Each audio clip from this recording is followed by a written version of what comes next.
Frères, sœurs, shalom, je suis le pasteur Marco Makolo, pasteur responsable de l'église La Compassion Douala. C'est que par la grâce de Dieu, nous mettons nos vidéos sur internet, dans notre chaîne YouTube, pasteur Marco Makolo. Nous vous prions de vous abonner et de cliquer sur la clochette de notification pour ne manquer aucune de nos prédications. Et nous vous invitons également de vous abonner sur nos réseaux sociaux qui s'affichent sur cette vidéo afin que vous puissiez bénéficier de tous les cultes que nous passons ici au Cameroun, à Douala, à l'église La Compassion. Que Dieu vous bénisse abondamment.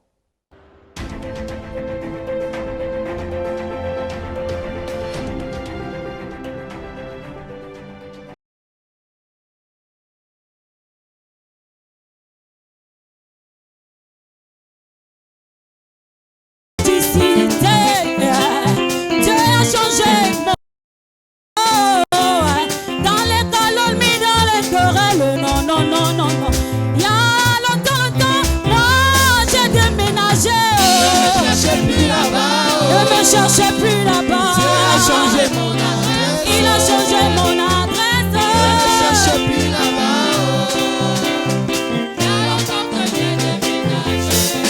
Il va me prendre, il va m'arranger, il va me positionner. Il va me prendre, il va m'arranger, il va me positionner. Il va me prendre plus bas que terre.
Je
miracle hier, toi qui as béni, toi qui as changé, tu es le même encore aujourd'hui.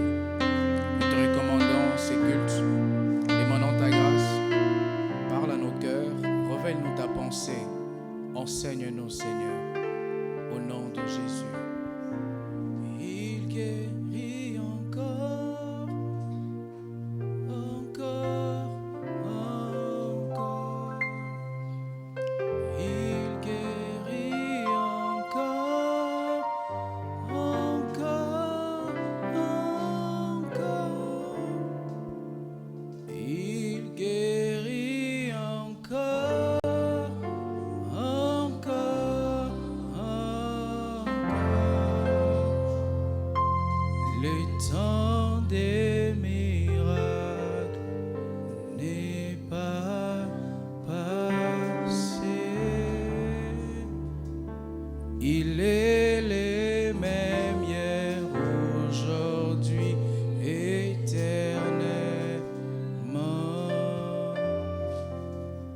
Il guérit encore, encore, encore.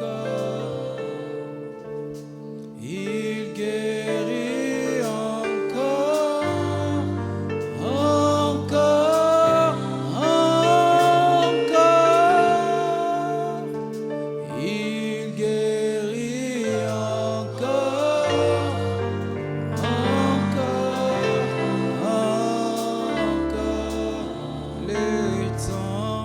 Les temps des miracles n'est pas passé.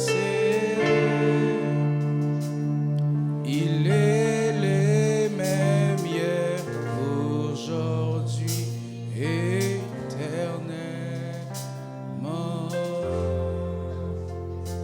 Il exauce encore, encore. Oh, il exauce.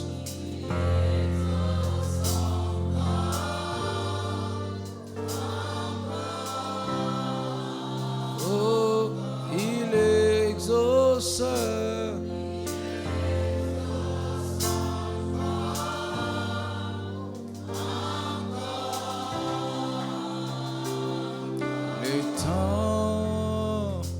Le temps des miracles n'est pas passé.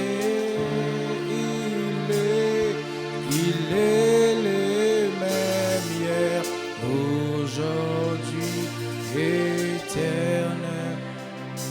Oh, il bénit encore. Oh, il bénit encore.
aujourd'hui, éternel.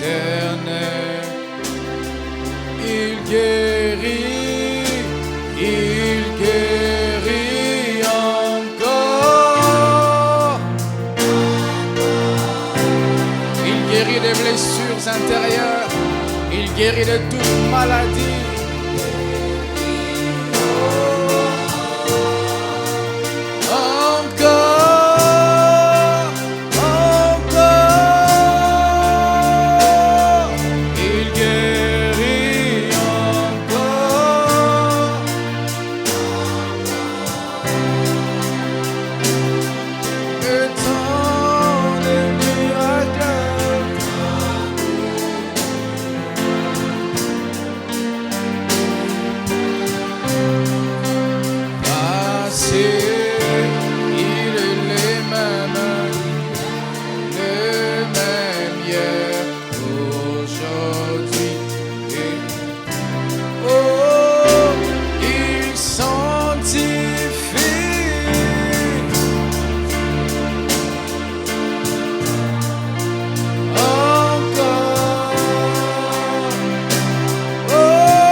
Aujourd'hui, tu fais des miracles.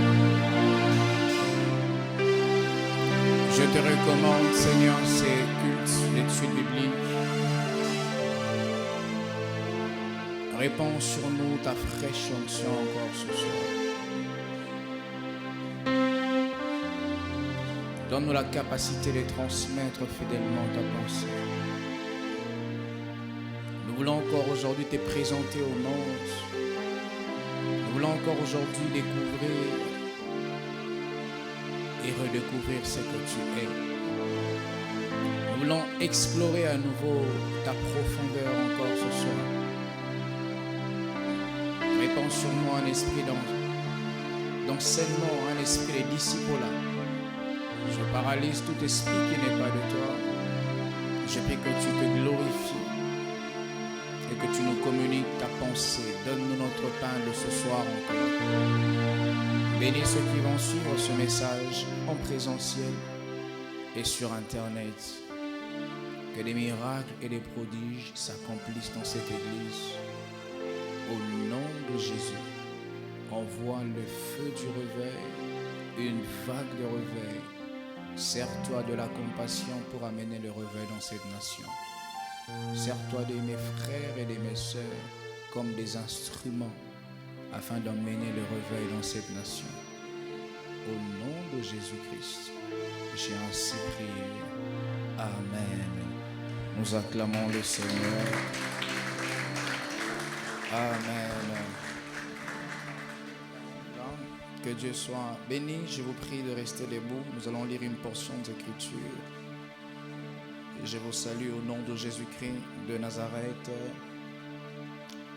1 Timothée chapitre 2, le verset 5. C'est la seule portion que nous allons lire. en introduisant le message, et plus nous allons continuer, nous aurons d'autres textes à exploiter. 1 Timothée 2, le verset 5, la Bible dit: car il y a un seul Dieu et aussi un seul médiateur entre Dieu et les hommes, Jésus-Christ, homme. Que Dieu bénisse sa parole. Reprenez vos places, s'il vous plaît. Je vous salue au nom de Jésus-Christ de Nazareth. À nos frères qui sont sur Internet, nous vous saluons dans le nom précieux de notre Seigneur et Sauveur Jésus-Christ. Comme nous l'avons publié ce matin, notre thème dans ces cultes d'études bibliques sera Jésus-Christ, son humanité et sa préexistence éternelle. Tu peux le dire à ton voisin: Jésus-Christ, son humanité et sa préexistence éternelle. Tu peux le dire encore à ton voisin.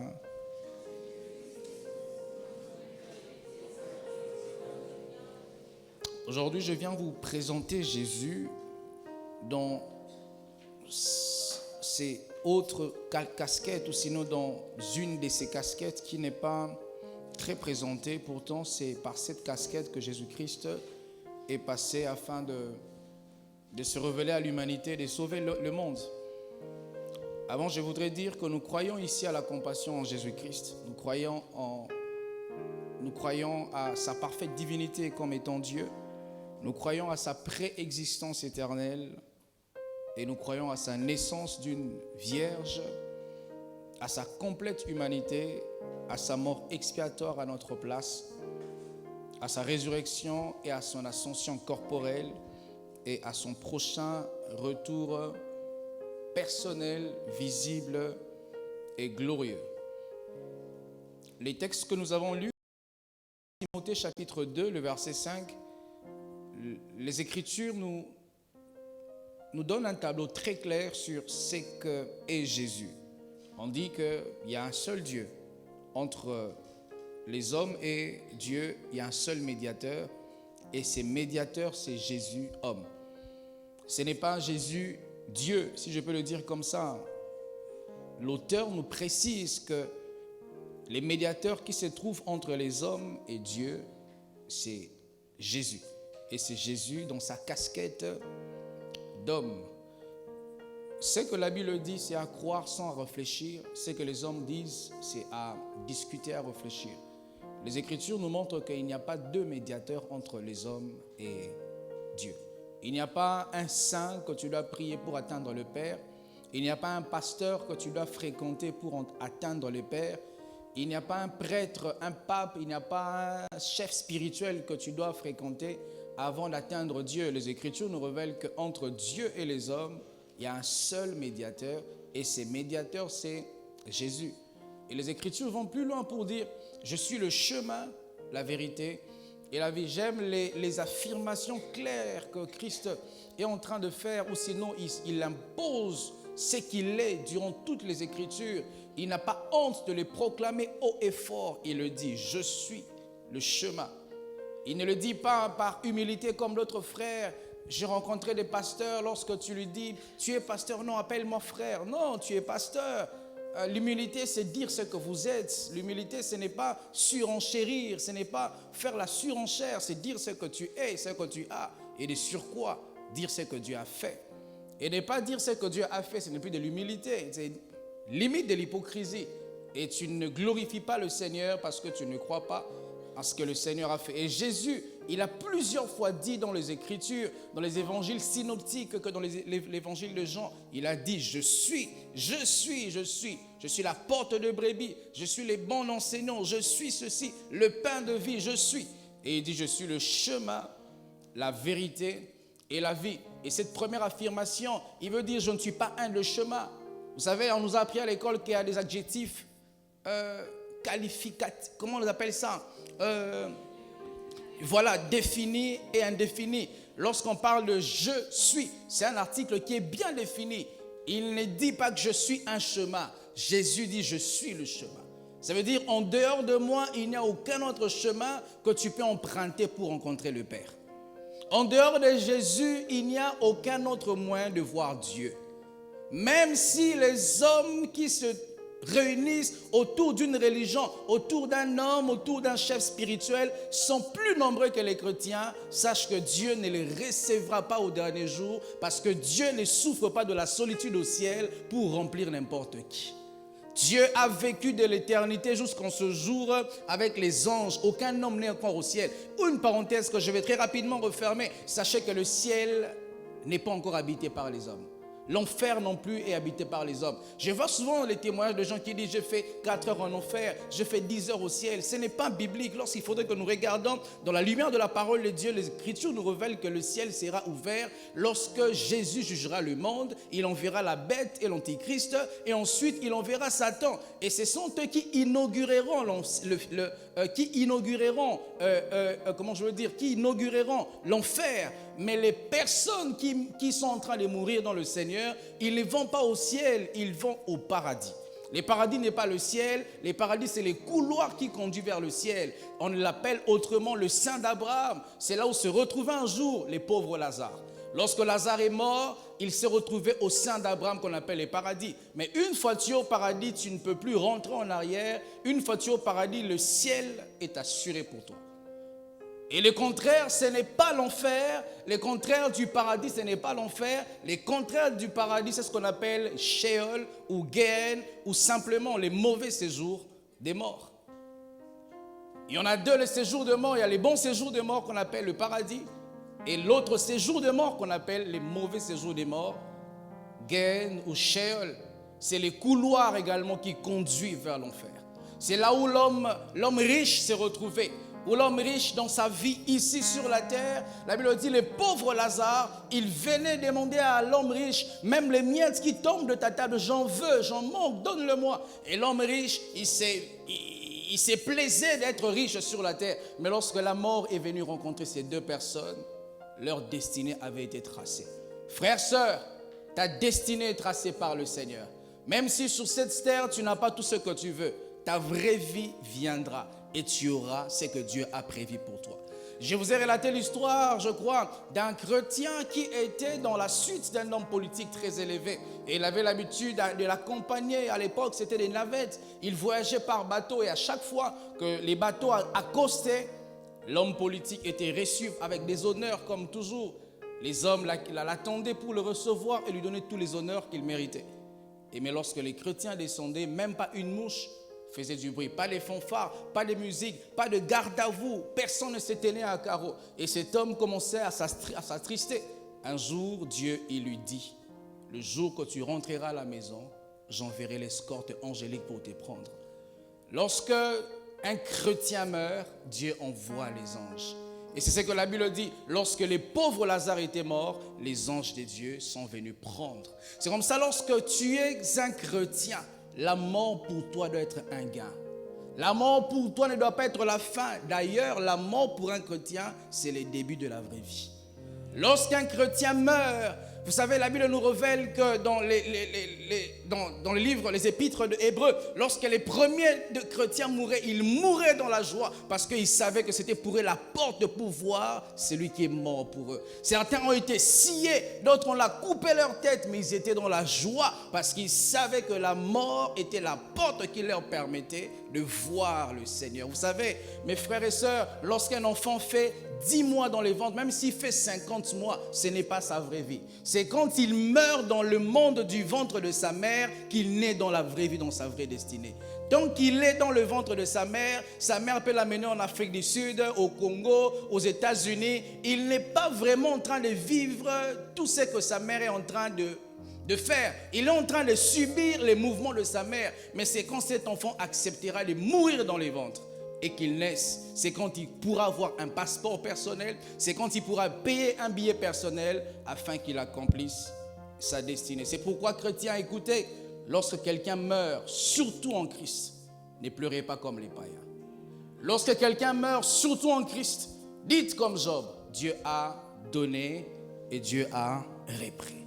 Les chrétiens, nous n'allons pas dans les tombes de ceux qui ont été chers pour nous, parce qu'ils ne sont pas là.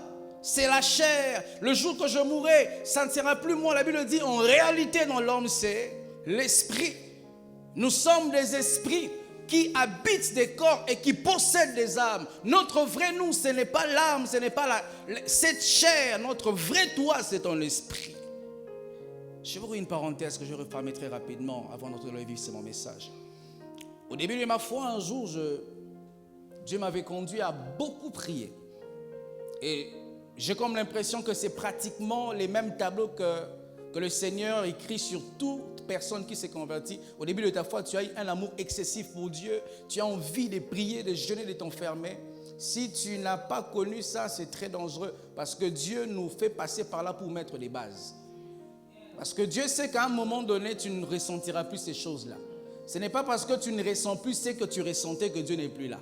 C'est juste un temps d'adolescence. Vous savez, quand un bébé naît, il y a toute l'attention sur lui, des bisous, des cadeaux. Mais quand le deuxième enfant, le troisième, le quatrième viendra, il n'y aura plus trop d'attention sur lui. Ce n'est pas qu'il n'est plus enfant. Il l'est toujours. Mais la saison a changé. Et je vois des gens qui abandonnent Dieu, qui ne prient plus parce qu'ils ne sentent plus ce qu'ils sentaient avant. Dieu n'est pas dans les émotions. Dieu est dans l'être. Lorsqu'il s'est révélé à Moïse, il a dit « Je suis celui qui suis ». Il n'a pas dit « Je suis celui qui apparaît avec des sensations, avec des l'onction, tu tombes ». Il dit « Je suis celui qui ».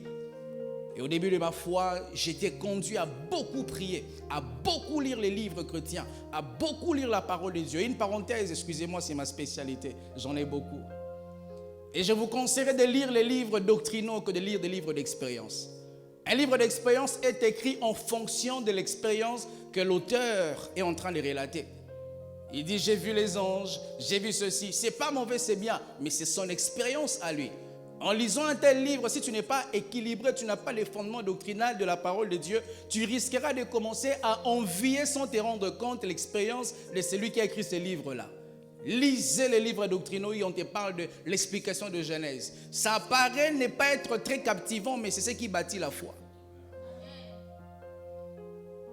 Et j'ai fait un songe, j'ai vu mon esprit en train, mon corps, comment je dis?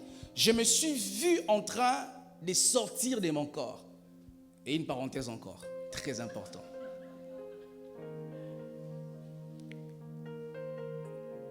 L'astrologie et les voyages astraux sont démoniaques. Un chrétien ne décide pas de quitter son corps. C'est Dieu qui décide que tu quittes ton corps pour une expérience personnelle qu'il veut que tu aies, à l'exemple de Jean dans l'île de Patmos. Et j'entends les chrétiens qui disent ça, j'ai quitté, j'étais à Douala, je suis allé à Yaoundé, j'ai quitté, je suis allé à Marois, je suis allé à Libreville, et les gens disent, professeur et big prophète, big sorcier.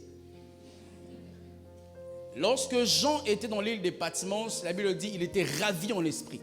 Il ne s'était pas ravi. C'est le Saint-Esprit qui l'a pris afin de lui révéler l'Apocalypse, les choses qui vont arriver au temps de la fin. Mais ce n'est pas Jean qui s'était décidé d'aller en extase. L'extase, c'est Dieu qui la provoque et l'extase, c'est Dieu qui l'arrête. Vous savez, les chrétiens sont très sensationnalistes et nous aimons les choses sensationnelles et ce sont ces choses qui nous détournent de Dieu. Nous aimons quand un homme de Dieu, il te fait tomber, il te fait ça et puis il te fait ça. Vous connaissez la télépathie? C'est l'occultisme, on te téléguide à distance. Et quand il y a un pasteur qui ne fait pas ça, il n'est pas loin, il n'est pas puissant. Et vous allez vous rendre compte que suivre un tel homme, jamais ta vie ressemblera à Christ. Mais je préfère suivre un pasteur qui me fait asseoir, même s'il ne me fait pas tomber. Mais si après 10 ans, je vois ma vie ressemble à Christ, je préfère rester là. Et pour revenir à ce que je disais, que nous sommes des esprits, j'ai vu comment j'ai brillé. J'ai brillé. Je n'ai jamais vu une telle brillance. Et plus tard, Dieu m'a fait comprendre qu'il voulait me remplir d'assurance pour me faire voir à quoi je ressemble spirituellement. Frère, si Dieu peut t'ouvrir les yeux pour voir quel type de personne tu es spirituellement, tu ne te plaindras pas de ce que tu manques physiquement.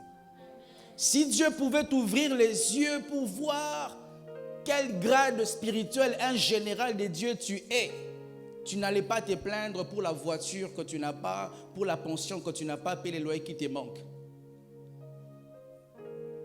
Et Jésus, lui, dans sa qualité d'homme qui joue l'intermédiaire entre les hommes, et le Seigneur a connu la vie normale d'un être humain, autant que toi, tu as une date de naissance. Jésus-Christ aussi avait une date de naissance, vous savez ça? Mais ce n'est pas les 25 décembre. On est d'accord sur ça? Jésus est né, et nous le croyons. Il n'est pas né entre 2 jours ou 3 jours. Il est né en un certain jour, en une certaine heure. Jésus-Christ est né. Mais dire qu'il est né le 25 décembre, ça, c'est pas biblique. Ce n'est pas mon sujet de ce soir, mais ce n'est pas le cas. Amen. Hein? Et étant humain, il est né avec toutes les facultés. Sa naissance a été annoncée bien avant, des siècles avant. Ésaïe chapitre 7, verset 14, la Bible dit, c'est pourquoi le Seigneur lui-même vous donnera un signe. Et voici, la jeune deviendra enceinte, elle enfantera un fils et elle lui donnera le nom d'Emmanuel. Ésaïe 7, verset 14. Et Jésus, sa naissance a été prophétisée, a été annoncée. J'aimerais tellement que Dieu m'accorde la grâce d'avoir les enfants prophétiques. Que je n'accouche pas comme les animaux, voilà, mais que Dieu me dise, dans quelques années, tu seras père d'une fille. Tu seras père d'un garçon. Et Dieu te dit même comment il s'appellera, comme il a dit, il s'appellera Emmanuel. Frère, un tel enfant, tu vas le chouchouter parce que tu sais que ce n'est pas un enfant normal. Je vais vous dire la vérité, ça peut vous choquer. Dans ce monde, il y a des enfants normaux et des enfants qui ne sont pas normaux. Si déjà dans une société, il y a des hommes qui sont en termes de grade, ils sont des huissiers, ils sont des caporaux, des capitaines, des généraux, parce qu'il n'y a pas d'hommes qui se ressemblent dans le monde spirituel aussi. Tous les enfants ne sont pas les mêmes. Il y a des enfants que Dieu a donné une mission spéciale. Il y a des personnes que Dieu a appelées à accomplir une mission que les communs, les mortels ne peuvent pas accomplir. C'est comme ça, frère, sœur, quand tu ressens des choses que ton voisin ne ressent pas, ne tombe pas dans la léthargie de ton voisin, parce que vous n'avez pas la même mission. Lorsque ton frère ne sait plus prier, il sait plus être sur Netflix, sur TikTok, sur je ne sais pas moi quelle chaîne de télévision, ne tombe pas dans ces mêmes pièges, parce que vous n'avez pas la même mission. Regardez un peu Jésus. Jésus, il va dans la montagne de transfiguration. Il prend les 3 disciples qu'il avait et il se met à prier. La Bible dit, il revient, il les a trouvés endormis. Il leur dit, mais vous n'avez pas pu tenir 1 heure. Il va endormi. Jésus n'avait jamais arrêté de prier. Il y a des chrétiens, vous arrêtez de prier parce que les pasteurs a rétrogradé. Vous arrêtez de prier parce que la chorale n'a pas bien chanté. Vous arrêtez de donner les offrandes parce que tu as rencontré un chrétien qui t'a dit, si tu donnes, tu vas enrichir les pasteurs. Nous n'avons pas la même mission. Et nous n'avons pas les mêmes défis. Peut-être celui qui te dit là, ne donne pas beaucoup à Dieu, ne te consacre pas beaucoup, il a une vie bien tracée. Son père a ouvert un compte pour lui, c'est un héritier. Il sait que si son père meurt, c'est lui qui sera sur le trône. Mais toi, mon frère, tu n'as ni oncle riche, ni ceci. Rien n'est tracé. Tout ce que tu as, c'est le ciel. Et tu es en train de te fermer ton ciel, alors que tout ce qui te sera donné te viendra du ciel. Amen. La Bible dit, tout ce que nous recevons nous vient du ciel. Et Jésus étant humain, il avait donc un nom. Et son nom, c'était Jésus. Son prénom. Et c'est Jésus, c'est prénom Jésus a la même racine que le nom de Josué. Yeshua ou Joshua. Josué ou Jésus, c'est pratiquement la même chose. Et d'ailleurs, vous devez savoir que le nom Jésus était un nom commun en Israël. Comme on peut voir les noms Kamdem au Cameroun. Et donc en Israël, il y avait des noms des gens qui s'appelaient Jésus. Jésus. Mais eux, ils n'étaient pas les Christ. Jésus était un nom commun en Israël. Tu peux avoir ton enfant, tu lui donnes, tu t'appelleras Jésus. Mais il n'était pas le Christ. Jésus est son nom et le Christ est le titre de ce nom-là. Et c'est ce titre qui le distingue des autres Jésus. C'est comme toi, tu t'appelles Kamdem et l'autre Kamdem. Toi, tu es Kamdem les batteurs. Toi, tu es Kamdem les commerçants. Toi, tu es Kamdem le chauffeur, Kamdem les pilotes. Vous êtes tous des Kamdem, mais ce qui te différencie des autres Kamdem, c'est que toi, sur ton nom Kamdem, il y a un titre qui te distingue des autres. Il y a beaucoup de Jésus, mais un seul Jésus-Christ. Et je vous déconseille de suivre un homme parce qu'il dit Jésus. La Bible dit au dernier jour, plusieurs viendront en mon nom. Et ils diront que nous sommes envoyés de Jésus. Nous sommes envoyés de la part de Jésus. Mais la Bible dit, vous le reconnaîtrez à leurs fruits. Un homme qui te prêche Jésus, s'il n'a pas la vie de Jésus, ne le croit pas et ne le suit pas. Un homme qui te prêche Jésus, qui te fait faire des choses que Jésus lui-même n'aurait pas pu faire s'il était présent là, ne le croit pas. Un homme qui te vend lui l'onction, ne le croit pas. Parce que Jésus n'avait jamais vendu lui l'onction. Un homme qui te fait croire que son mouchoir blanc a de la puissance et les autres mouchoirs qu'on achète au marché Congo n'ont pas de puissance, ne le croit pas. Parce que Jésus n'avait jamais vendu de mouchoirs blancs. Alléluia. Et dans Matthieu, les Écritures nous montrent ce que signifie le nom de Jésus. Jésus veut dire celui qui sauve son peuple. C'est comme ça que je veux dire aux frères et sœurs, vous qui n'avez pas encore des enfants, ayez une vision du futur pour vos enfants. Ne donnez pas à vos enfants les noms comme ça. Donne à ton enfant un nom qui annonce la gloire. Donne à ton enfant un nom prophétique qui rappellera à ton enfant ce qu'il est venu faire sur cette terre. N'ayez pas les noms du genre petit ceci, petit genre, n'ayez pas les noms du genre bébé, bébé, bébé. Non, non. Ayez un nom qui te rappelle ta mission sur la terre. Avant que ma fille ne naisse, j'avais déjà son nom. Je dis, elle s'appellera Akalia. Akalia veut dire, c'est lui que l'Éternel éclaire. Et cette fille, toute sa vie sera éclairée par Dieu. Et si par erreur, tu as reçu, excusez-moi, mais j'ai appris qu'ici, il y a une, je ne vais pas le dire sur Internet, il y a une tribu de personnes qui ont des noms qui signifient de très mauvaises choses. Si tu es de cette tribu-là, tu as le droit de changer ton nom. Écoutez alors la sagesse. Comme tout le monde te connaît sous les noms-là, et dans les documents, tu as ces noms-là, tu ne peux pas les changer. Tu dois changer ton nom à partir de ce moment pour que jusqu'à ce que tu mourras, que tu vives la gloire attachée au nouveau nom que Dieu t'a donné, mais dans la mairie, dans l'état civil, garde ce nom. Si tu veux voyager, ton nom là, Kamdem ceci, Kamdem cela, mais lorsque tu te présenteras, dis mon nom c'est Kamdem Jérémie. Dis mon nom c'est Joël. Mon nom c'est Manassé. Moi avant je n'avais pas, j'avais presque pas de prénom. Mon père s'appelle Makolo et moi m'appelais Petit Mac, donc le diminutif de mon père. Jusqu'à l'âge de 12 ans, c'est quand ma soeur m'a appelé Marco. Marc. Frère, tu peux changer ton nom.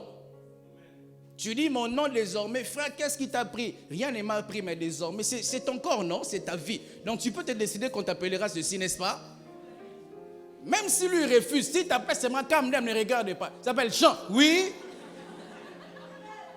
Ah, ça a l'air bizarre, mais je vous assure, le nom d'une personne définit ce qu'elle sera demain. J'ai aujourd'hui médité sur un verset que j'ai toujours lu, mais aujourd'hui j'ai reçu une nouvelle lumière. La Bible dit, nous n'avons reçu aucun autre nom par lequel nous devons être sauvés, seul le nom de Jésus. Actes au chapitre 4, le verset 12. La Bible dit, nous devons être sauvés par un nom, pas par une personne. Donc un nom peut te sauver. Je vous dis mes frères, un nom peut te sauver. Imagine que tu as sur ton passeport le nom d'un homme élevé.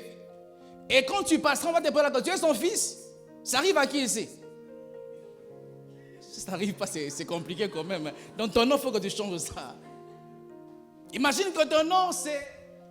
Je vais citer un nom ici, mais je n'ai pas de problème. Amen. Mais alors Jésus, étant humain, il a aussi connu et traversé la phase de l'adolescence. Vous savez, des fois qu'on parle de Jésus, on voit seulement sa casquette divine. Mais on oublie que Jésus avait aussi grandi.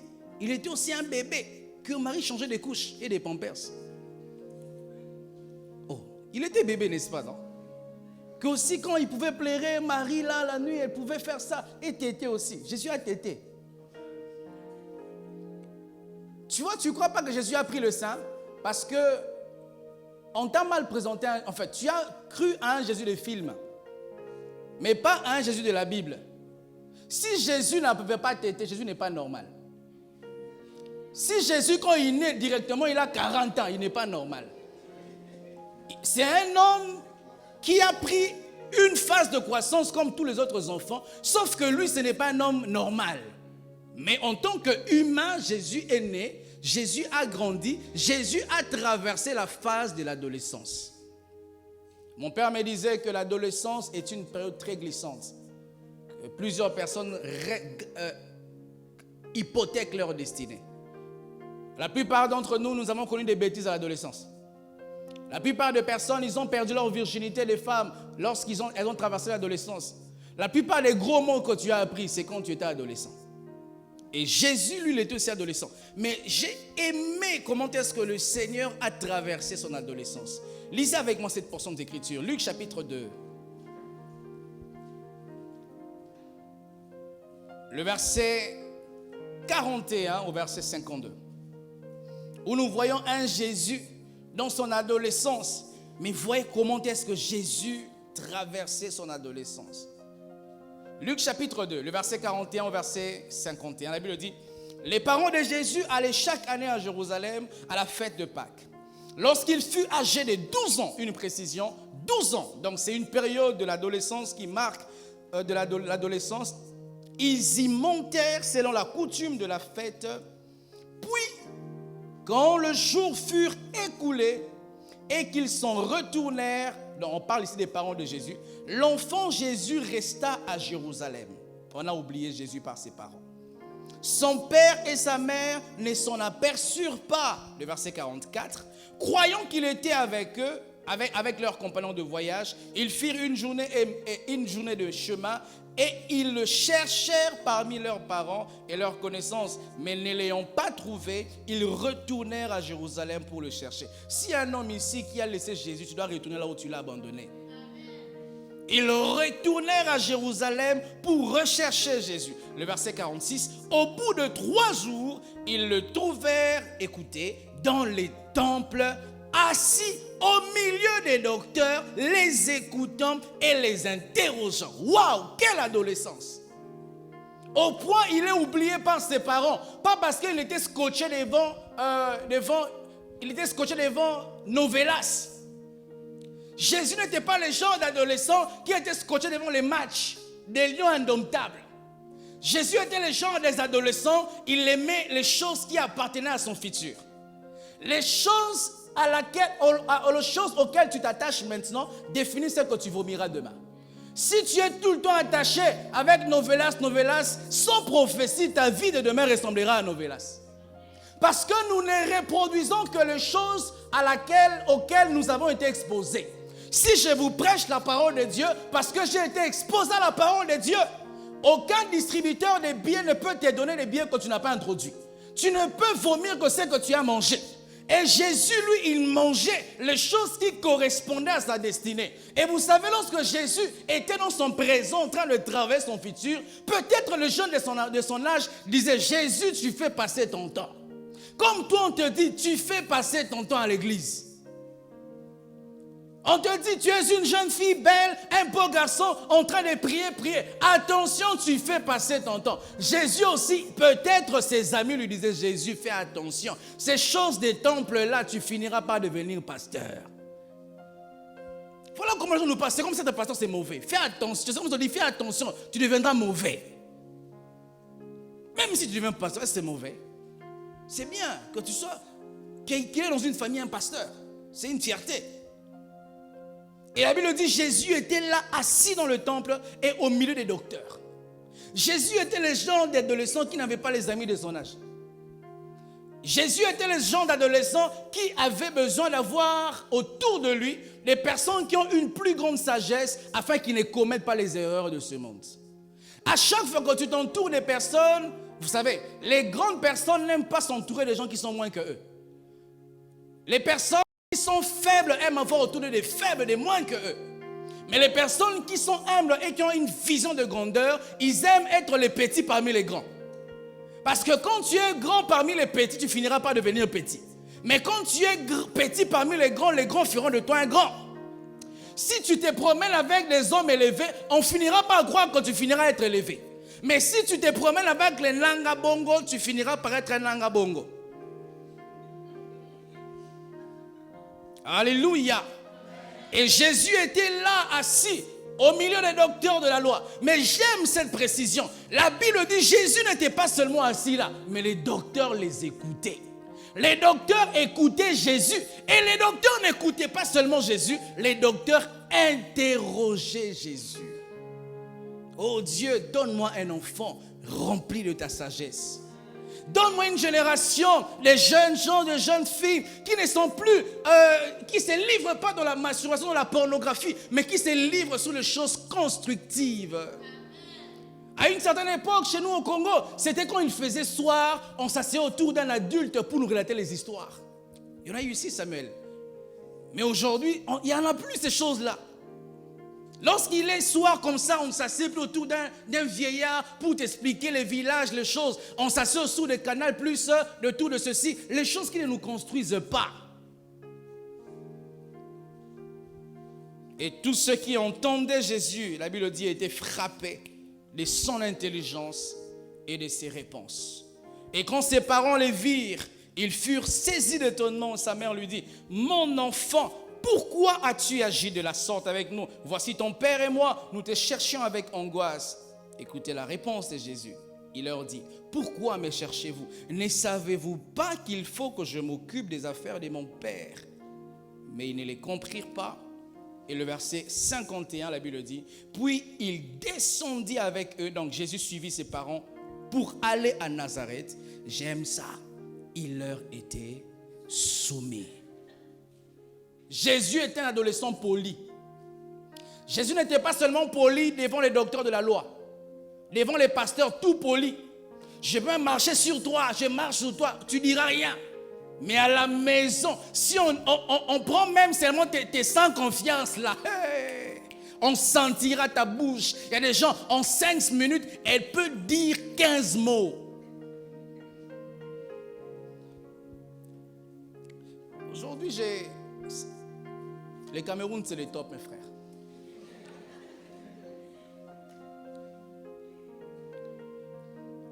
Ou c'est un benséquinaire qui a la moto, mes frères, et pas neuve, une moto d'occasion.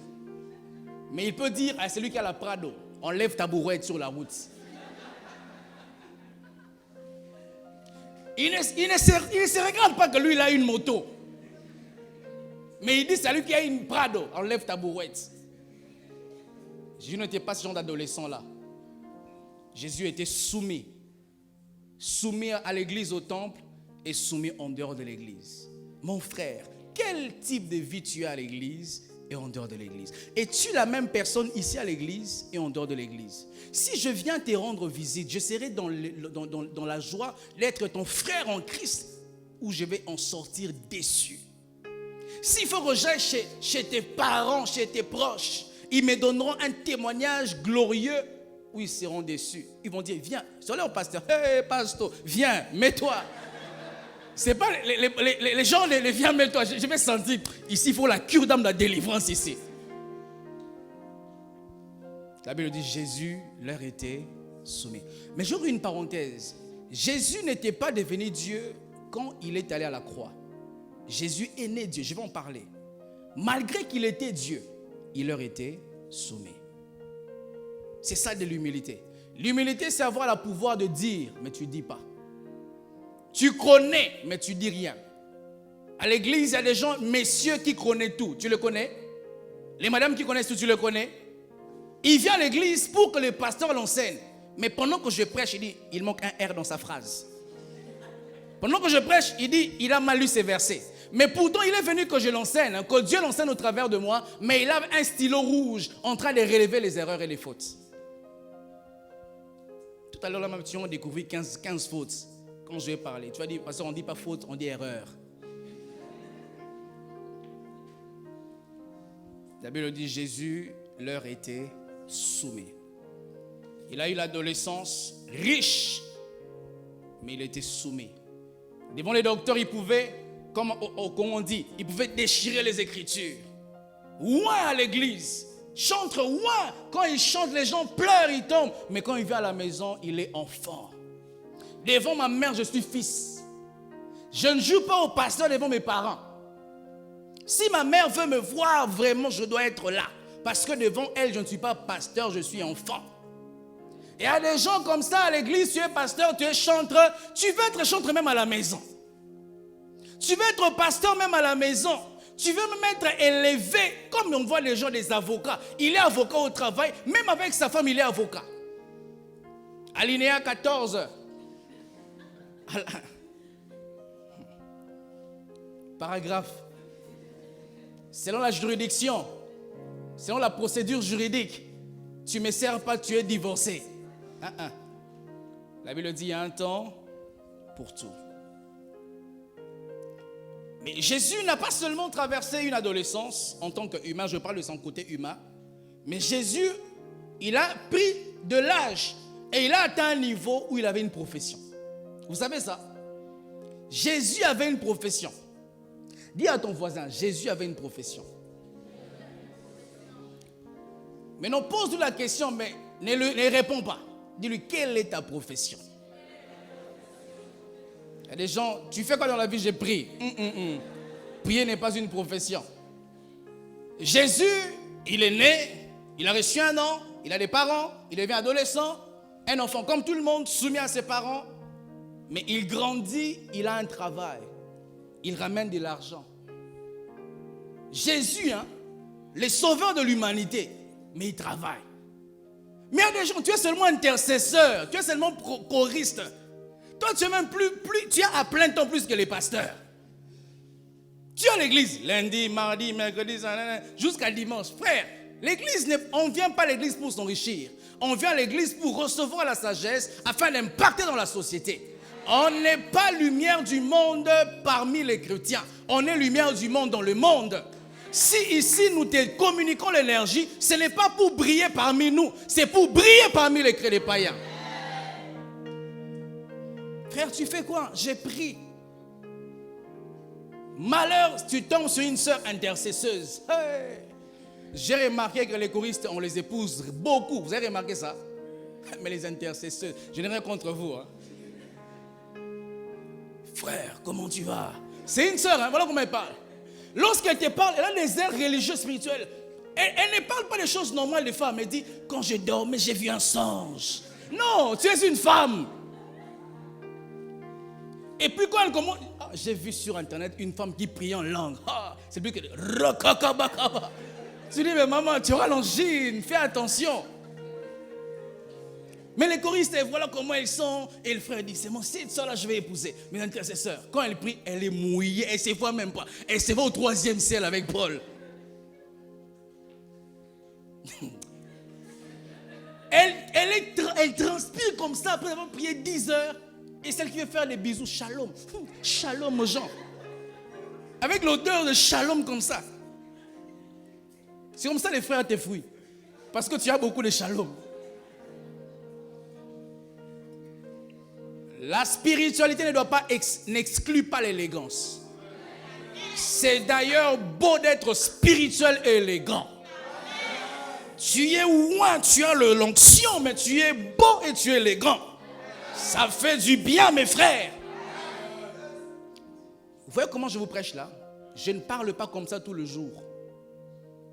Si tu viens me voir, je te parlerai les français quand je parle. Mais quand il faut que je serve Dieu, tu vois, Dieu. Tu vois, il faut que je serve Dieu. Mais à la maison, frère, je sers Dieu. Parce que c'est beau quand tu es excellent et tu as l'onction.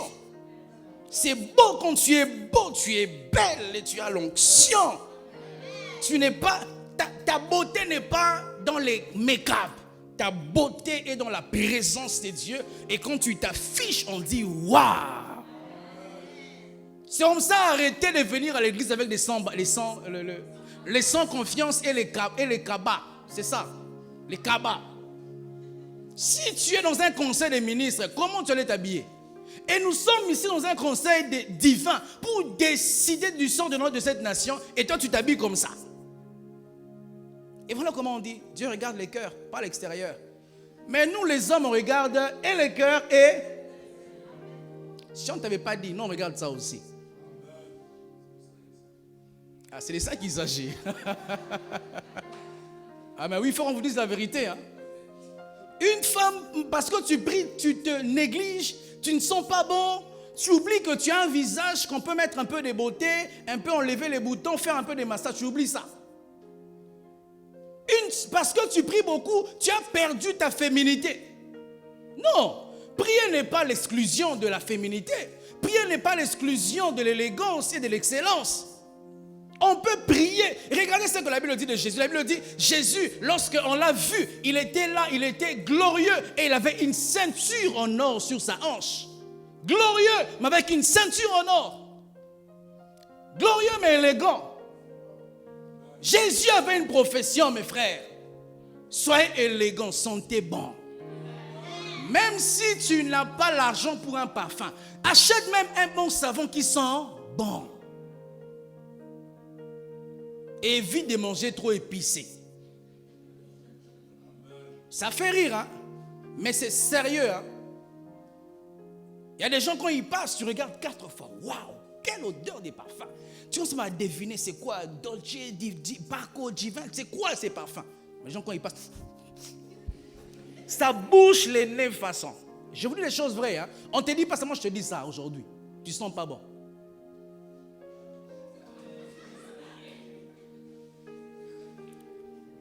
Quel est l'homme qui voudrait épouser une femme qui sent les boucs comme ça?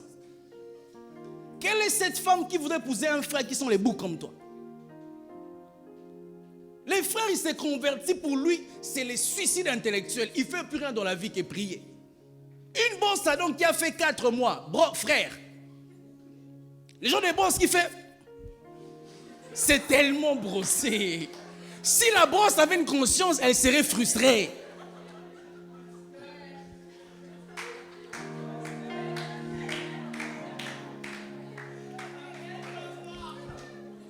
Aujourd'hui, je suis très charnel, mais je vous dis la vérité.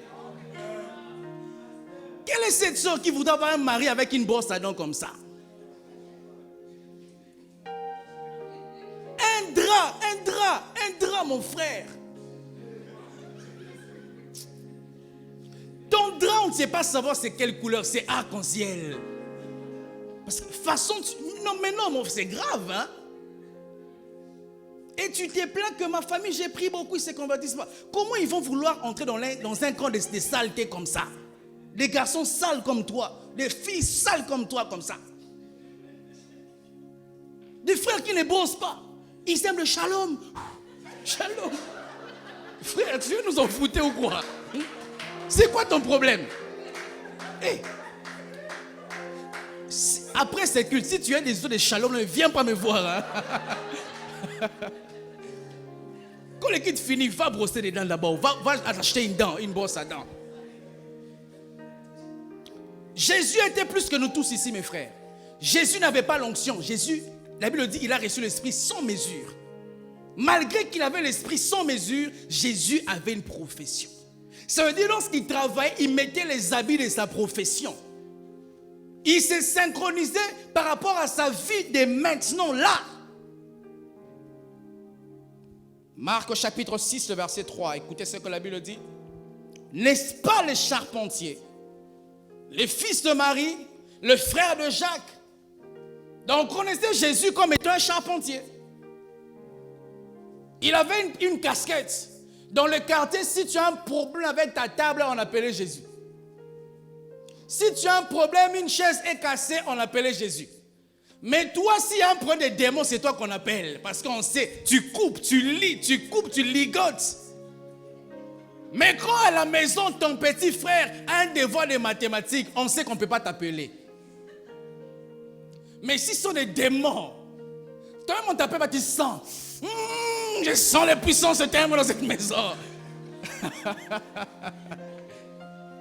Tu es tellement familier à ça. C'est ta chose. Ah, Jésus. Jésus regarde, hey, les hommes pour qui je suis mort, ils sont comme ça. Lui-même, Jésus, il était charpentier. À la compassion, nous prêchons la sainteté, la puissance, l'amour et l'équilibre. T'es converti ne va pas t'empêcher de travailler. Il y a des gens, ils se convertissent, ils oublient le travail. C'est quoi ça? Ils vont en retard au travail, leur patron dit, c'est quoi? J'ai prié, c'est quoi ça? Non, il y a un temps de prier, un temps de travailler. Si tu travailles, ton travail commence à 7 heures. Si tu pries, lève-toi bien plus tôt, à 3 heures pour que tu pries et puis tu te laves, tu vas au travail. Les chrétiens, ils reçoivent l'appel de Dieu, ils arrêtent les études. Frère, Paul lui-même, il faisait les tentes, vous savez ça. Paul, lorsque les églises ne donnaient pas à Paul à quoi manger, Paul lui-même se nourrissait parce que Paul faisait des tentes. Dans cette église, tu es pasteur, tu es appelé à servir, tu es chanteur. Ne t'attends pas à ce que l'église donne de l'argent. Tu dois travailler. Tu dois travailler, mon frère. On ne t'a pas coupé les mains, tu as une tête qui tourne, tu dois travailler. Même si à Douala, apparemment le travail c'est difficile, Dieu lorsqu'il disait à Adam travaille, il ne disait pas à Adam écris un CV, va déposer. Il disait à Adam sois productif. Si on ne t'engage pas, toi-même deviens ton propre patron. Même si tu as un capital de 5000 francs CFA, mon frère, va acheter, je ne sais pas moi, les maniocs ou va vendre ça. Dieu va oindre ses business et tu deviendras Dangote demain. L'église a beaucoup de défis. L'église doit construire. L'église doit gagner les âmes. L'église doit s'étendre. Et elle ne va pas s'étendre que par les prières. Il faut des hommes et des femmes qui travaillent. Ou tu es un médecin, tu étudies, tu finis les études. Arrêtez les histoires là quand tu étudies, quand tu te convertis, tu deviens bête. Frère, depuis que tu es chrétien, quelle est ta moyenne à l'école? Tangente. Tu connais tangente? Colo fort. Et puis quand tu as colo, tu es, oh Dieu m'exauce, alléluia. Non, quand tu as colo, pleure mon frère. Ce sont les chrétiens qu'on sait que les chrétiens... Vous savez, il y a une histoire qu'on a relatée chez nous au Congo. Il y avait un prédicateur, s'il vous plaît, chrétien. Il étudiait à l'UNIKIN. L'UNIKIN, c'est... Je ne sais pas c'est comparatif à quoi ici.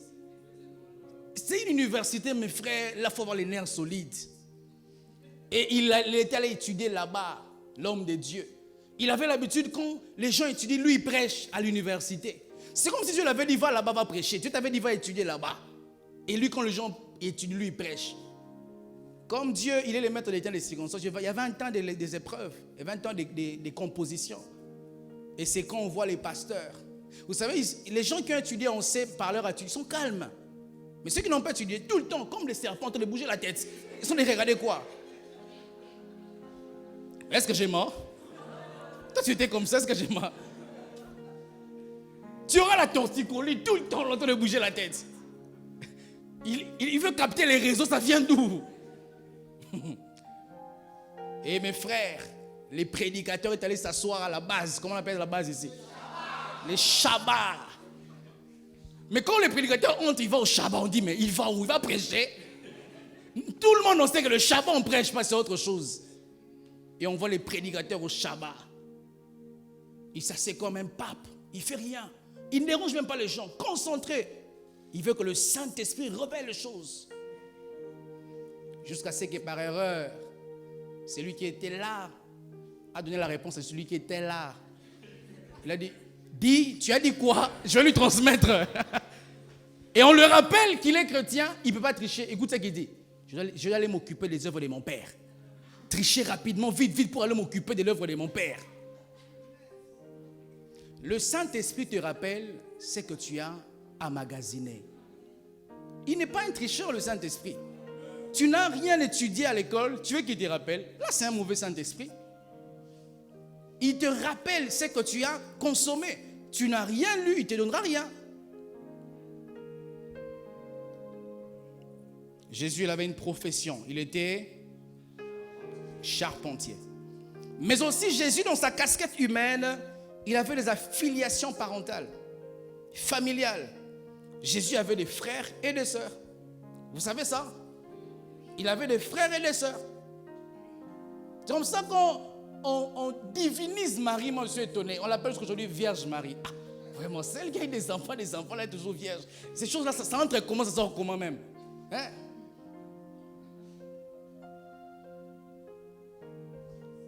Matthieu chapitre 13, le verset 55 au verset 56, la Bible dit, n'est-ce pas les fils du charpentier, n'est-ce pas Marie qui est sa mère, une affiliation familiale, Jacques, Joseph, Simon et Jude, ne sont-ils pas ses frères? Jésus avait des frères, je vais le dire comme ça, co-sanguins. Comme d'autres disent, il avait des demi-frères. Parce que Jésus est né par la vertu du Saint-Esprit. Son père adoptif, Joseph, n'a pas participé à la naissance de Jésus. C'est le Saint-Esprit qui a couvert Marie de son ombre et Jésus est venu sur la terre. Mais les autres enfants que Marie a eus après Jésus, c'était par l'union de Joseph et de Marie. Et si vous ne le savez d'ailleurs pas, Jésus parmi ses frères, il y avait un de ses frères qui était le chef de l'église. Plusieurs personnes pensent que le chef était Pierre. Ce n'était pas Pierre, c'était Jacques. Jacques, le frère de Jésus, était le chef de l'église. Le verset 56 de Matthieu 13, la Bible dit, et ses sœurs ne sont-elles pas toutes parmi nous? Et donc on reconnaissait que Jésus avait des frères, Jésus avait des sœurs. Tout ce qu'on peut savoir sur les affiliations familiales et parentales de Jésus, c'est qu'il avait des parents, une mère biologique, je peux le dire comme cela, et un père adoptif et des frères et sœurs, mais il n'avait pas de femmes. Parce qu'il y a des documentaires qui nous présentent Jésus-Christ avait des femmes, et même c'était Marie de Magdala qui était sa femme. Jésus n'a pas, voilà, il n'a pas eu d'enfant. Je vais en parler d'ailleurs, comment est-ce que Jésus-Christ a vécu, si le temps nous le permettra. Mais Jésus n'a pas seulement eu des affiliations parentales, Jésus également avait des besoins primaires. Jésus, Dieu, il avait des besoins primaires. Notamment, Jésus avait des besoins de manger. Jésus avait faim, il voulait aussi manger. Jésus avait les besoins de dormir, de se reposer. Jésus même, il avait les sentiments, il pouvait pleurer. Matthieu chapitre 8, le verset 24, la Bible dit, et voici, s'éleva sur la mer une si grande tempête que la barque était couverte par le flot. Et Jésus dormait. Jésus, en tant qu'humain, il dormait, mais en tant que Dieu, il était éveillé. Jésus, quelquefois dans ta vie, peut apparaître comme il dort en tant qu'humain, mais en tant que Dieu, il n'est pas dormi. Où tu vois ta vie, les flots de la mer sont en train d'immerger ta vie. Là, Jésus, humain, dort, mais Jésus, Dieu, il n'est pas endormi. Matthieu chapitre 11, le verset 19, la Bible dit, le Fils de l'homme est venu, mangeant et buvant, voyez, mangeant et buvant. Et ils disent, c'est un mangeur et un buveur. Le pharisien, lorsque Jean est venu, il est allé au désert, on l'a critiqué. Il ne mangeait pas, il ne buvait pas. Mais quand Jésus est venu, il mangeait et il buvait. On l'a dit, voilà, c'est un buveur. Donc les gens reconnaissent que Jésus avait des besoins et des appétits primaires. Il mangeait et il buvait. Et vous savez, Jésus-Christ a mangé beaucoup quoi? Les poissons. Il mangeait beaucoup les poissons, Jésus. Et n'en faites pas une doctrine, hein? Mais aussi Jésus, un des besoins primaires qu'il avait, Jésus pouvait être touché émotionnellement. Et même si Dieu nous a sauvés, parce qu'il a vu comment l'homme se perd, touché et il vient nous sauver. Jean chapitre 11, les versets 35, les plus courts versets de la Bible dit Jésus pleura. Jésus pleura. Vous savez, il y a les gens de pleurs des riches. Les riches, ils pleurent, et voilà comment il fait. Là, les riches, quand ils pleurent, et les blancs. Mais quand les pauvres pleurent, vous savez, frère, devenez riche, pardon. La richesse, c'est bien. Quand quelqu'un est riche, même quand il sourit, tu sens que ça, c'est un riche. Mais un pauvre, il a l'énergie à dépenser. Et Jésus pleura. Il se tient devant Lazare, son ami qu'il aimait. Il se tient devant sa tombe, il pleure. Il dit, mon ami Lazare, pourquoi tu es parti? Jésus, Dieu, Jésus, le Fils de Dieu, pleurait. Mais il y a des chrétiens qui ne pleurent pas ici. Misuga, comment on dit ça? Hein? Les yeux ouverts. Il y a des chrétiens qui ne pleurent pas. Même quand tu es déçu par un homme, tu ne pleures plus. Ton cœur est devenu le cœur des pierres. Tu as combattu la guerre des 40-45. Tu as l'expérience. On comprend que tu ne pleures pas parce qu'un homme t'a déçu. Mais même quand tu pries, tu ne pleures pas. C'est grave ça. Jésus, il pleurait. Il avait des sentiments. Ouah, rempli du Saint-Esprit. Mais quand il devait manifester ses émotions, il le faisait. Frère, ne pense pas parce que tu ne manifestes pas tes émotions que tu es un homme fort. Un homme fort, c'est un homme qui sait être fort quand il doit être fort. Et il doit être faible quand il doit être faible. Et les hommes, ils sont forts, forts, forts. Je vous relate une histoire, c'est ma spécialité. Je vais refermer rapidement cette parenthèse. Il y avait un jour dans une famille, un homme qui était très élevé socialement. Il était un général dans une armée. Mais il était chrétien. Et ce général, il avait tellement du poids dans la société, tellement imposant, autoritaire, que les gens tremblaient comme de feuilles devant lui. Un jour, son fils, il les surprend dans sa chambre, à genoux, priant, pleurant. Il était étonné de dire, mais papa, tu as presque tout. Les hommes se fléchissent devant de toi, tu as les gardes, les gens tremblent. Mais comment toi tu t'agenouilles devant Dieu? Et à la fin de la prière, il pose la question à Dieu. Il dit, papa, Dieu a quel grade? Si toi tu as les grades là, tu es au sommet, mais tu te prosternes devant Dieu, ça veut dire que Dieu est plus gradé que toi, papa. Et il y a des hommes, ils ne pleurent pas. Et ils pensent que c'est être fort. C'est être faible. Quand il faut pleurer, il faut pleurer. Quand tu pleures, ça ne t'enlève pas ta masculinité. Quand il faut pleurer, il faut pleurer. Si tu as un frère, dis-lui frère, quand il faut pleurer, il faut pleurer. Et nous sommes même hommes dans la présence de Dieu. C'est comme ça que vous allez remarquer que des fois les femmes sont dans les églises plus touchées que les hommes. Dans les églises, des fois, il y a plus de femmes que les hommes. Parce que les femmes, elles ne sont pas là en train de mettre la veste de leur personnalité. Mais les hommes sont là. Ils veulent tomber sous l'onction.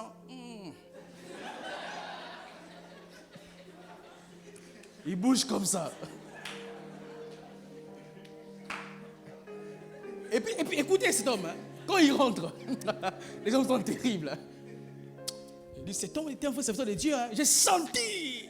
Mais pourquoi tu n'es pas tombé sur la senti? Mais une femme, quand on dit, il y a l'onction de Dieu ici, tu es prêt? Avant même que je dise, il reçoit, déjà elle est tombée. Mais non, des fois, il s'efforce de devenir distrait pour ne pas tomber. Quand l'onction, il ouvre les yeux, il touche le téléphone parce qu'il ne veut pas que l'onction le touche. Il y aura un jour, que tu sois distrait ou pas, on va te retrouver sous les chaises.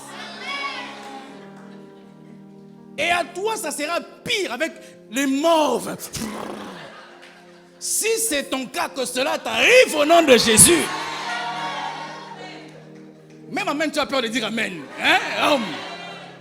Je veux dire amen. Bah, ça me prend comme ça. Et puis je suis ridicule aussi.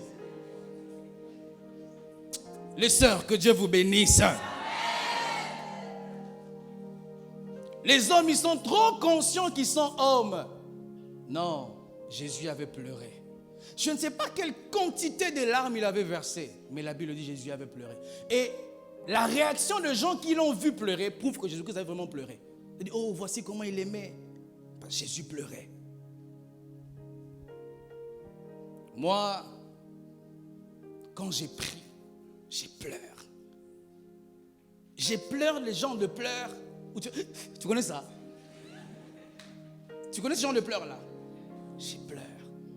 Je suis pasteur ici. Devant Dieu, je ne suis pas pasteur. Devant Dieu, je suis vraiment une fourmi qu'il peut écraser comme ça. Et vraiment, vous savez, s'il y a des hommes qui doivent pleurer dans la présence de Dieu, s'il y a des personnes qui doivent vraiment verser des larmes, ce sont des hommes. Parce qu'il y a trop de responsabilités. Il y a trop de challenges, trop de défis, mes frères. Une femme, des enfants. Il faut les envoyer à l'école. Maladie, tu dois donner de l'argent. Et les femmes sont même terribles. Hein? Tu peux avoir dormi avec elles la nuit. Tu as dit, je n'ai pas d'argent. Ces êtres-ci sont bizarres, mes frères. Et vous vous réveillez à 5h30. Et papa, où est l'argent? Maman, j'ai sorcier, j'ai volé la nuit. Et si tu lui dis ça, elle s'enflamme encore. Et s'il y a des personnes qui doivent vraiment pleurer devant Dieu, ce sont les hommes. C'est beau dans une église de voir les hommes qui versent des larmes. Tu as garé une belle voiture dehors, mais devant Dieu, tu pleures. Ça prouve que c'est que tu es, c'est Dieu seulement. Ça prouve vraiment que si Dieu, tu m'enlèves ta grâce, je suis fini. Ne soyez pas des hommes devant Dieu. Ne snobez pas Dieu. Dieu n'a rien à perdre, c'est vous qui perdez beaucoup de choses. Jésus pleurait. Et je vais finir ce soir en parlant de l'environnement social de Jésus-Christ à l'époque de Jésus. Je parlerai de deux environnements ce soir simplement, de l'environnement politique à l'époque de Jésus et de l'environnement religieux à l'époque de Christ. Sachez que l'environnement politique à l'époque de Jésus n'était pas constant. À l'époque où Jésus est venu sur la terre, la situation politique était en perpétuel changement. Il y avait tout le temps de problèmes, tout le temps. Il y avait les Romains qui voulaient diriger, il y avait tout le temps de problèmes. Jusqu'à ce qu'un jour, la Bible dit, Jésus, il fait un miracle et on veut faire de lui un roi. Écoutez ce que la Bible dit dans Jean chapitre 6, le verset 15. Et Jésus, sachant qu'ils allaient venir l'enlever pour le faire roi, il se retira de nouveau sur la montagne, lui seul. Parce que lorsque les peuples sont dans un moment politique, je peux en parler beaucoup en détail pour éviter qu'on prenne mes propos hors de mon contexte. Lorsque une nation est permanemment dans une saison où la politique ne vient pas aux besoins du peuple, quelquefois les peuples voudront à ce que les hommes que Dieu a appelés deviennent des politiciens.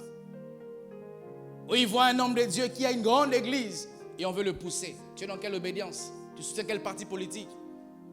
Ou lors des élections, on voit maintenant les politiciens viennent voir l'homme de Dieu. Donne-moi la chair, je vais faire ma campagne. Donne-moi la chair. La chair est faite pour prêcher, pas pour faire des campagnes. Vous allez même remarquer qu'à la compassion, on ne donne jamais les mauvaises nouvelles. Nouvelles de décès, on ne donne pas.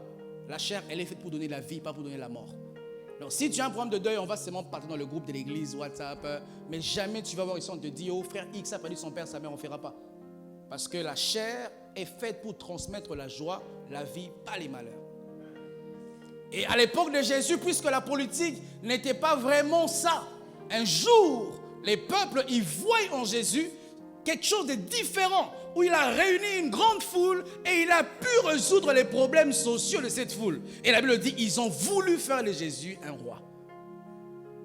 Où tu vois, ces peuples, ils n'ont pas de travail, ils ne mangent pas. Mais quand ils viennent à l'église, les pasteurs prêchent, ils ont de l'espoir. Ils ont de l'espoir. Et lorsqu'il y aura les élections, ils disent, pasteur, tu parles bien, tu peux aussi faire un discours politique. Ou tu peux te retrouver dans un cabinet ministériel. Même si tu n'es pas là, tu peux être un conseiller d'un chef. Et la Bible dit, Jésus se retira. Dieu t'a assigné une mission. Même lorsque la gloire commencera à souffler pour te conduire à une direction contraire à ta mission, ne dévie pas ta mission. Jésus n'avait jamais dévié sa mission. Jésus n'avait jamais dit, comme j'ai réuni des foules, je peux devenir député. Jésus n'avait jamais fait ça. Et dans cette église, on ne fera jamais la politique. Dieu ne nous a pas appelés ici pour la politique. Nous sommes apolitiques. Nous savons mieux que prêcher Jésus. On ne sait pas Mamadou, on ne sait pas faire ça. Tout ce qu'on sait faire, c'est transmettre la vie de Dieu. Ou même les gens, quand tu prêches, ils sont en train de dire, il est de quelle obédience? Quelle obédience? Ils soutiennent qui? Je soutiens Jésus. Alléluia. Donc si toi tu étais ici pour regarder cette église, il vient avec qui? Je viens avec Jésus.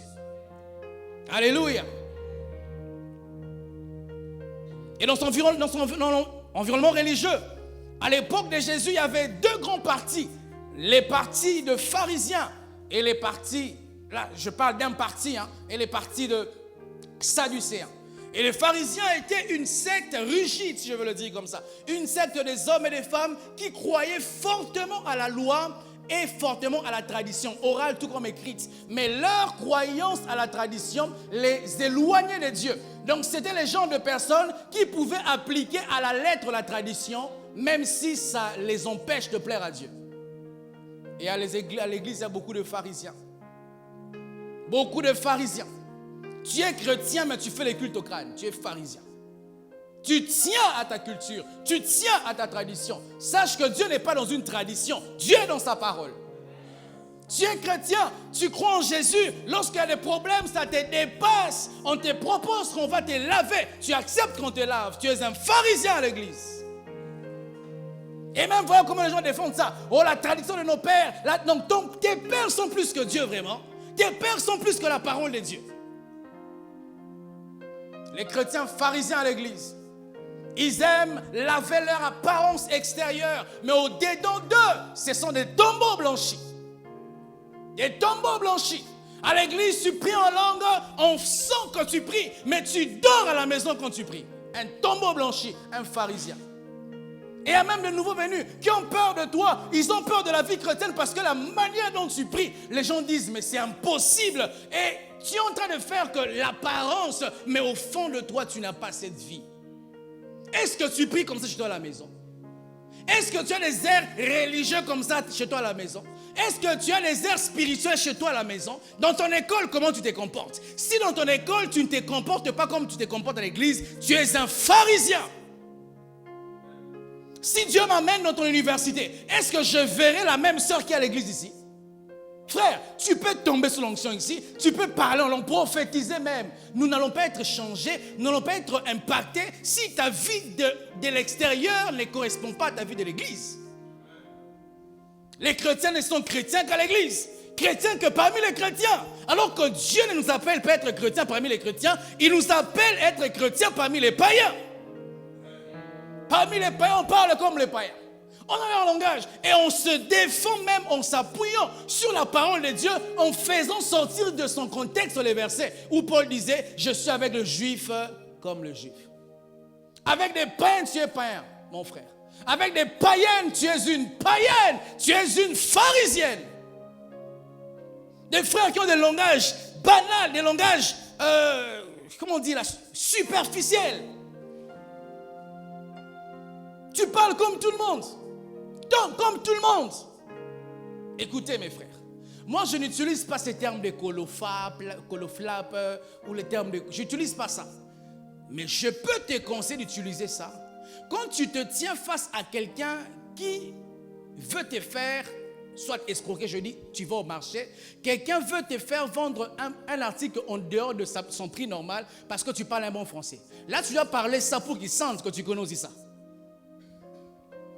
Si tu vas vers les païens, tu ne peux pas leur prêcher Apocalypse, Malachie. Tu dois utiliser leur langage afin de les sauver de ces langages-là. Mais tu ne dois pas voir comme style de vie ces langages-là. Parce que s'ils voient que tu es comme eux, ils ne peuvent pas vouloir devenir comme toi. Parce que toi, tu es comme eux. Les gens aspirent à devenir comme les gens qui sont différents d'eux. Les gens n'aspirent pas à devenir comme les gens qui sont comme eux. Et la Bible dit, soyez renouvelés et ne soyez pas conformes au siècle présent. Les pharisiens, ils travaillaient leur apparence. Mais aussi, il y avait les Sadducéens. Les Sadducéens, eux, c'était une religion, une secte de top. Ils avaient les soutiens aristocratiques. Ils étaient les familles des grands sacrificateurs, des grands prêtres priaient chez eux. Comme il y a des églises comme ça, réputées, on sait que là-bas, si tu n'es pas riche, on ne prie pas là-bas. Il y a des églises comme ça, si toi tu n'es pas d'une certaine classe sociale, ne mets pas tes pieds là-bas. Non, Jésus est venu pour les riches et pour les pauvres. Jésus n'est pas venu pour les riches. Et il y a une troisième catégorie du mouvement religieux à l'époque de Jésus, c'était les autres religions. Les petites religions, si je peux le dire, des petits mouvements religieux, mais qui étaient, comment je peux le dire, des petits mouvements religieux qui étaient conformes à ce que Dieu disait. Un peu comme dans le monde actuel, où il y a les grandes églises que vous connaissez. Église ceci, église cela, avec des grands baptistes. Ils ont seulement des grands noms, mais il n'y a pas de vie de Dieu là-bas. Et actuellement, les églises de réveil qu'on rejette. Et c'est Jésus, il est venu dans les églises comme ça, vous savez ça. Jésus n'est pas sorti chez les pharisiens et il n'est pas sorti chez les sadducéens. Jésus est sorti dans un mouvement de masse. Il est sorti parmi les peuples. Et même les pharisiens priaient dans les temples pour la venue de Messie, alors que le Messie passait dans la route et ils ne pouvaient pas savoir que c'était lui le Messie. Je vais finir par ceci, mes frères. Tout ce que je dis,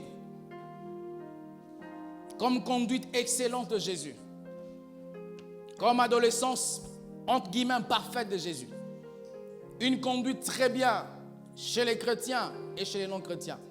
Jésus ne l'a pas fait parce qu'il était Dieu, parce qu'il était un homme qui dépendait du Saint-Esprit. Et la Bible dit, ce n'est ni par force, ni par puissance, c'est par mon esprit, dit le Seigneur. Si tu dépends du Saint-Esprit, comme l'homme Jésus dépendait du Saint-Esprit, tu auras les résultats que Jésus-Christ a eu sur la terre. Et Jésus, en clôturant son ministère sur la terre, il a dit à ses disciples, si vous croyez, vous ferez les œuvres comme je les faites, et même des plus grosses œuvres. Et ce n'était pas seulement en termes de miracles, mais aussi en termes de qualité de vie.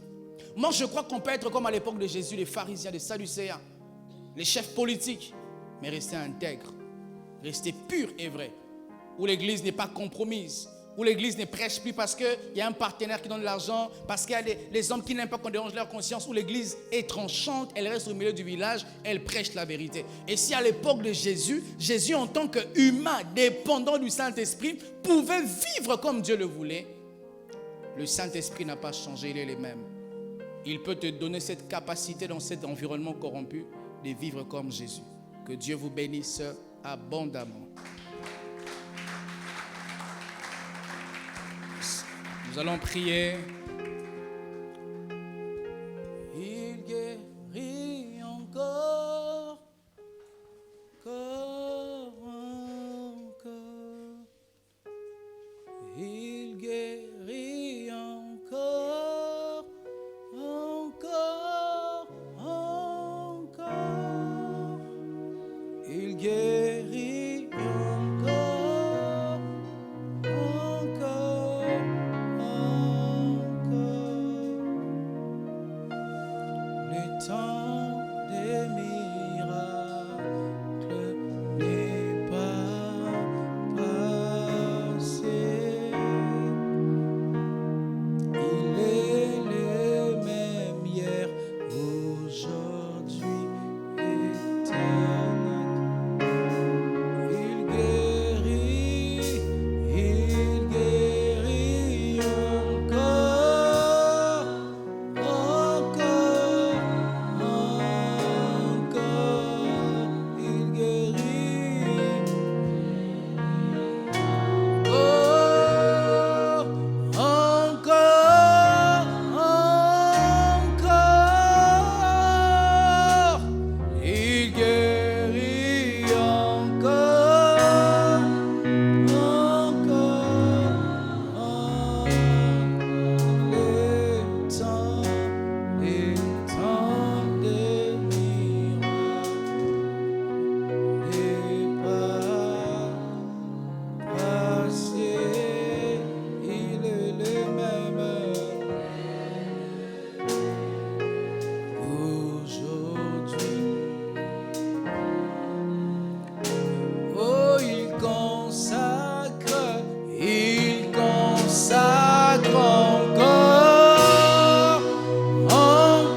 crois, tu verras, tu verras, tu verras.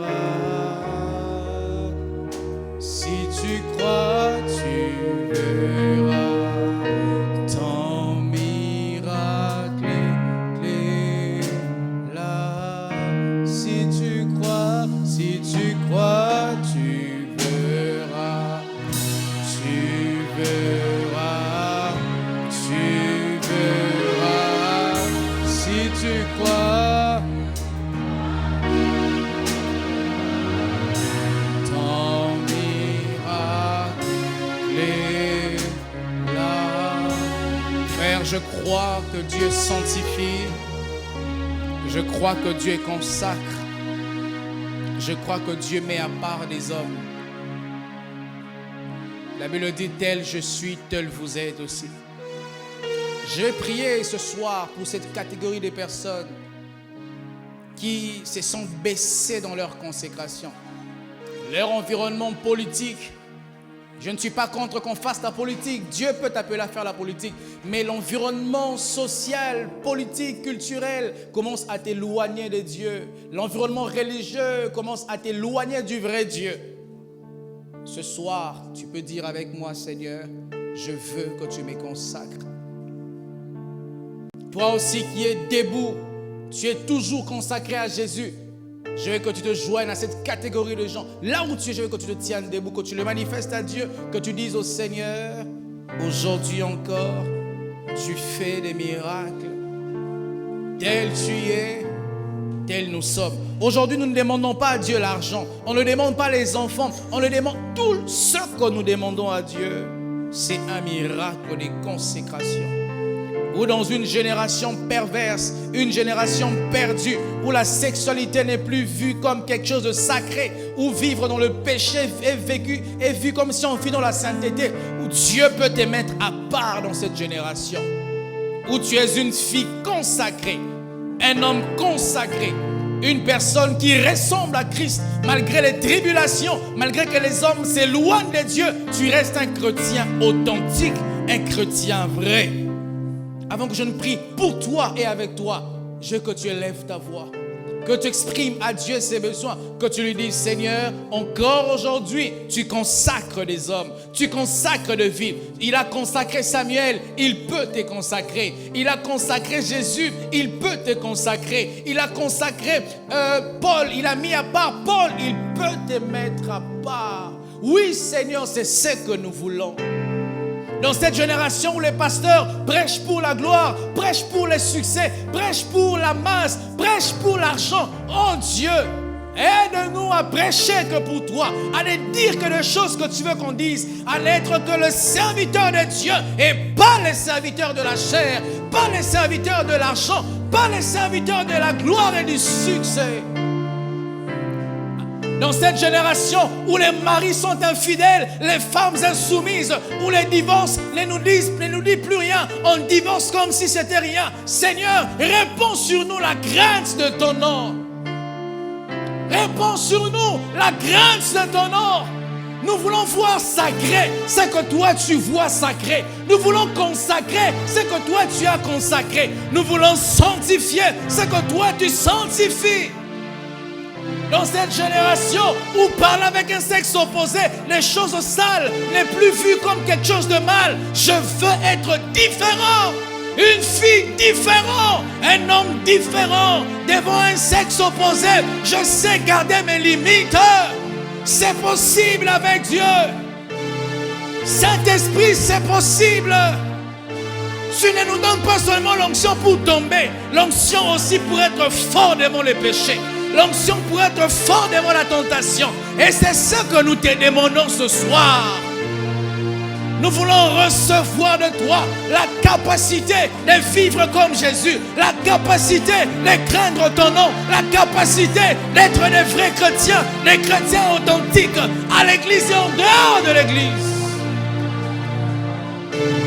Nous ne voulons pas être les chrétiens devant les pasteurs, les chrétiens à l'église, les chrétiens parmi les frères, nous voulons être la lumière qui éclaire le monde, la lumière qui éclaire nos familles, la lumière qui éclaire notre école, notre université, notre boulot, notre lieu de service. Nous voulons être ces hommes et ces femmes.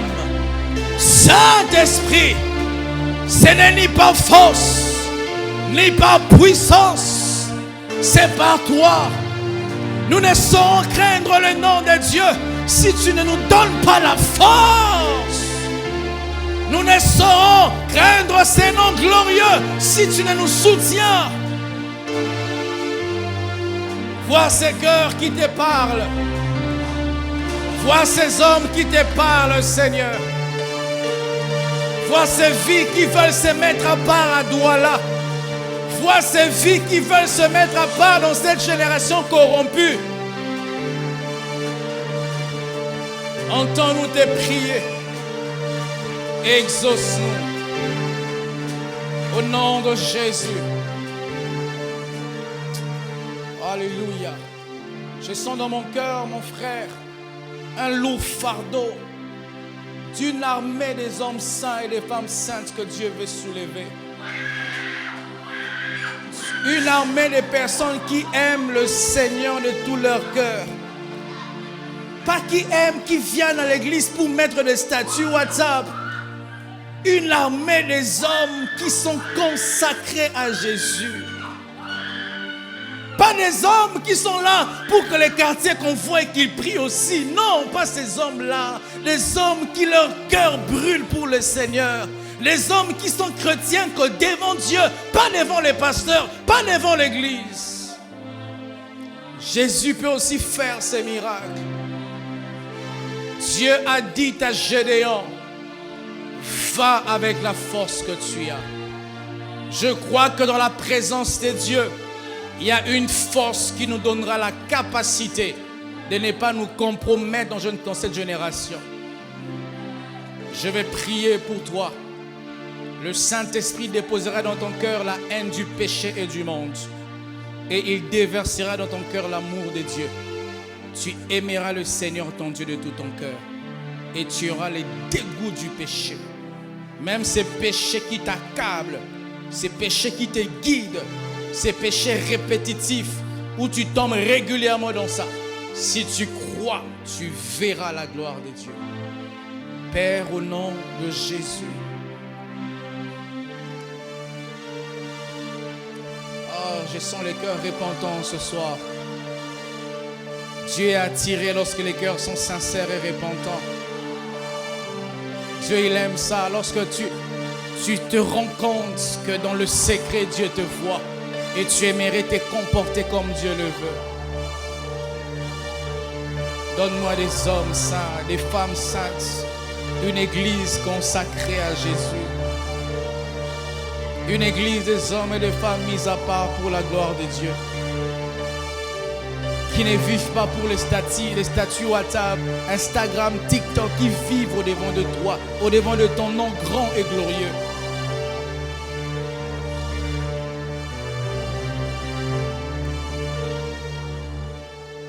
Père, au nom de Jésus, donne la force et la capacité à quiconque a besoin de recevoir la force pour ne pas tomber dans la tentation.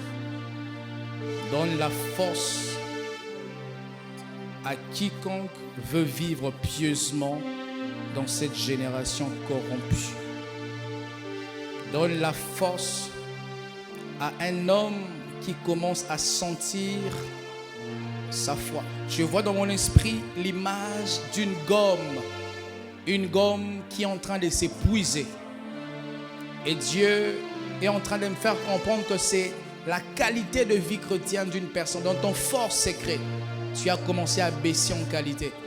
Tu n'es pas encore tombé vraiment dans le péché, mais tu commences à faire les choses qui ressemblent au péché. Tu commences à flirter avec le péché. Tu n'as pas encore consommé l'acte proprement dit, mais tu commences à permettre les choses qui te conduiront à coup sûr au péché. Si ce soir tu es sincère, tu te répands de tes péchés, tu te détournes de tes mauvaises voies, le Saint-Esprit va te donner une nouvelle force et te permettra de vivre comme Jésus parmi les hommes. Il te permettra de vivre dans ton lieu de service, dans ton université, dans ton école, dans ta famille. Père, que le Saint-Esprit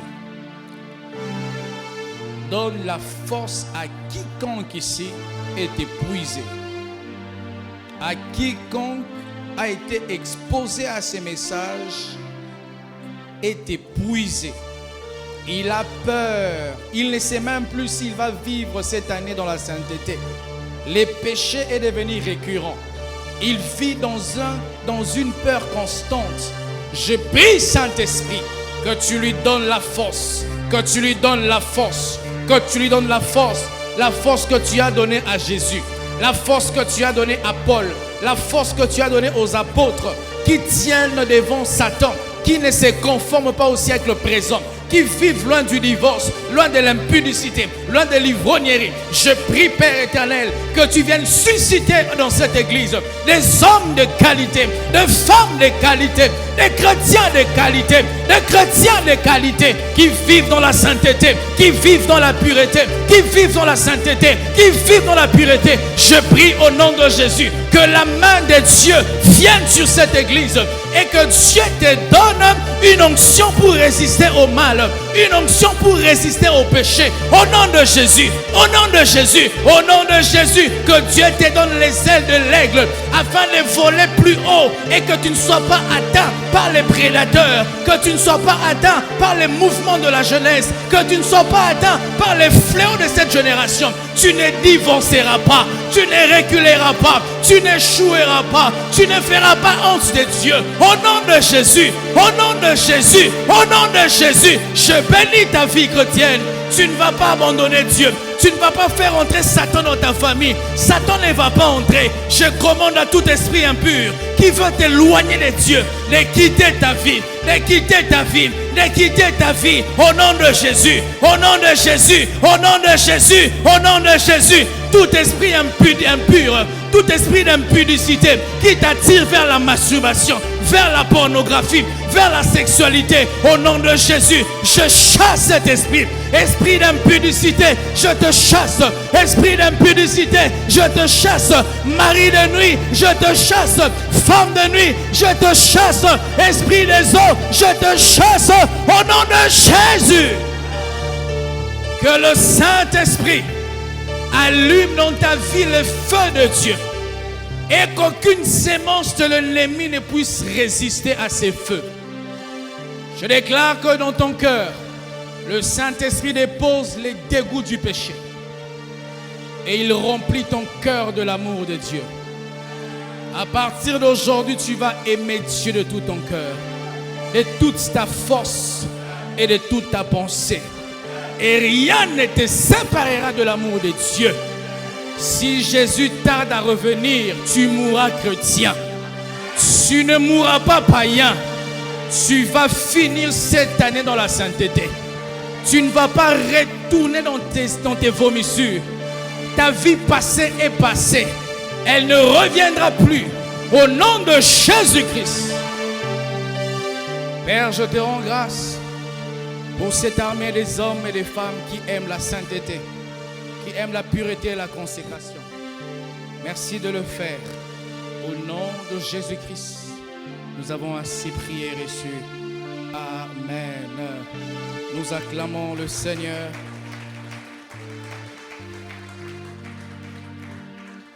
Amen. Que Dieu soit béni. À chaque fois que Dieu nous lance un appel à la sainteté, c'est parce qu'il veut nous élever, veut nous bénir. Dieu a dit à Josué, dites au peuple d'Israël, sanctifiez-vous, car demain ils verront ma gloire.